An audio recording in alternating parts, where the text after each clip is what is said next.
optimistic about where the world will be 50 years from now.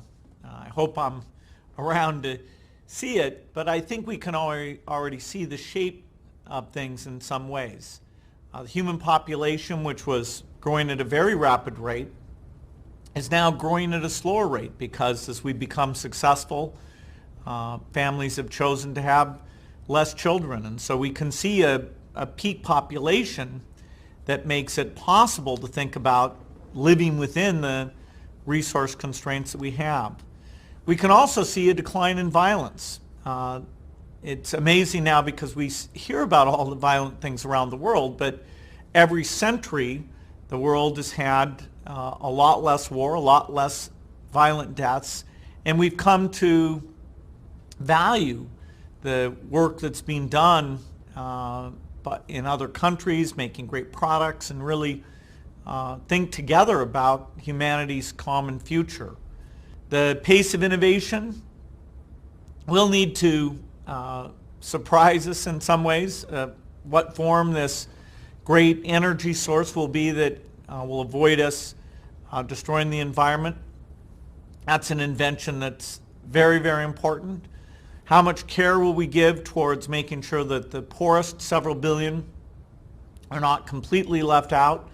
There's been a little bit of progress there, but the inequity level still should concern us quite a bit. And then there are things that are harder to predict. For example, how important will robots be in 50 years? Maybe 20 years ago, people, when they first heard about robots, thought, wow, that's pretty scary. What does it mean? But then when it didn't really happen, they stopped thinking about it. It's almost like only a curiosity in the movies or toys, and yet clearly in the decades ahead, the cost, the capabilities will mimic what we've seen in science fiction. And so we'll have to see, how do we take advantage of that?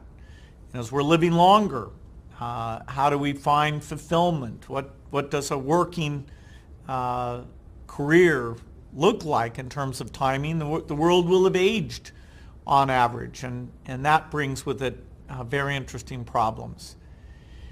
And so it's not without challenges, but the path of extended lifespan, more science, more global understanding, sense of our common humanity, more education, more ability to watch a great course and not give up the curiosity that you're born with, but try to think about the world and where it can go and how you can contribute to it. I think all of these things are taking more advantage of our innate capabilities and will allow us to make 50 years from now a far better place than even what we have today.